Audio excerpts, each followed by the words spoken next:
Good morning guys. Ang vlog ko ngayon is magkakabit ako ng downlight. Ayun. Tara, samahan nyo ako. Ito mga kapengkok. Ito yung sinasabi ko sa inyong downlight na ikakabit ko.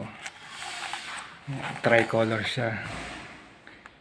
Ang pinagkaiba niya sa pin light is itong downlight, hindi mo na siya bubutasan. Kakabit mo na lang.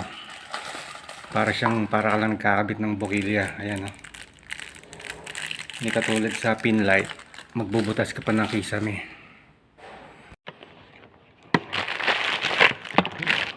Ayan, papakita ko sa inyo itsura ng downlight.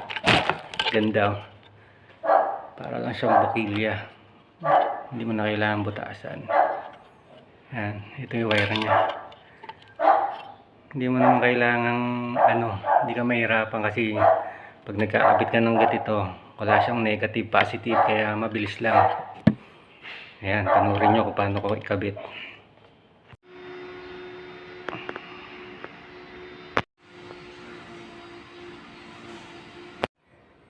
Ito mga kapengkok, ito yung gagamitin kong gamit.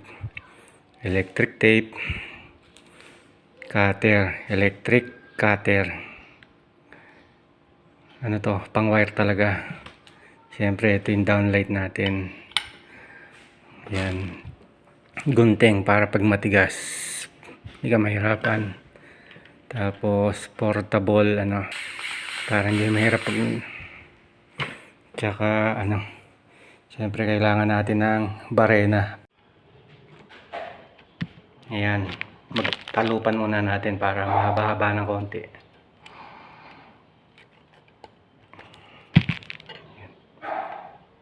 Ayan, maiksi kasi para mamaya pag nilagay mo electric tape, hindi ka mahirapan. Ayan mga kapengkok, mababa na siyang konti. Ayan mga kapengkok, naman tayo, magbabalat tayo ng wire doon sa taas.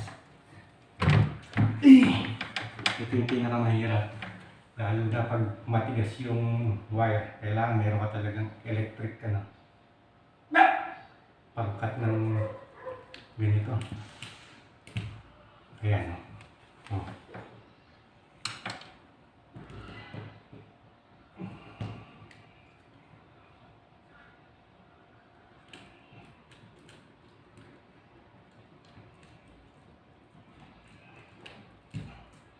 Pwede naman plies, kaso ito mas mainam to kasi may size to. Yung plies kasi pang marunong na. Ayan mga kapengkok, magdidrill ako. Magbubutas na kisame, kaya kailangan mo na bagay niya. Kasi ito, kakapit natin. Kapitan ng downlight.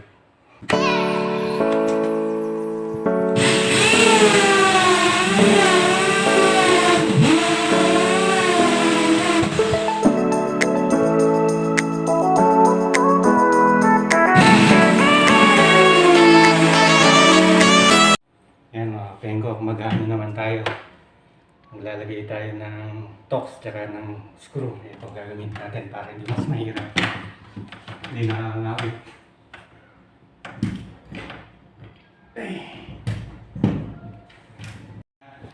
Mga pengkok, nalagay ko na yung screw pati tox. Ngayon naman, sisikipan natin.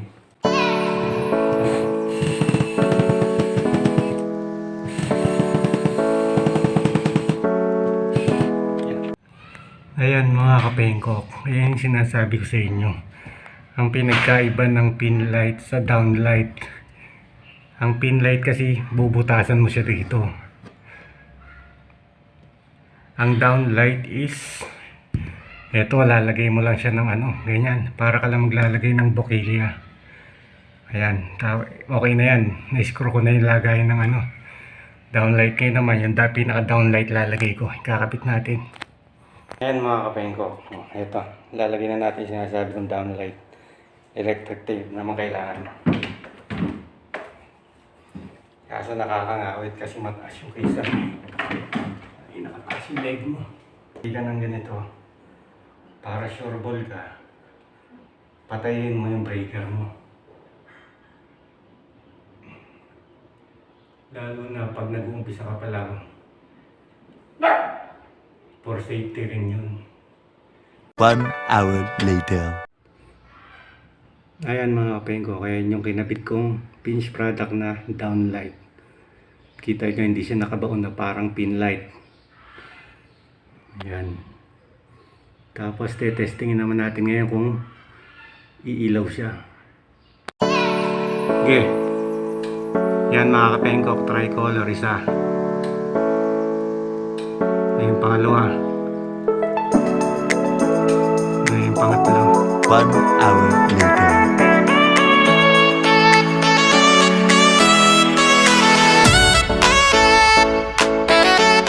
One hour later.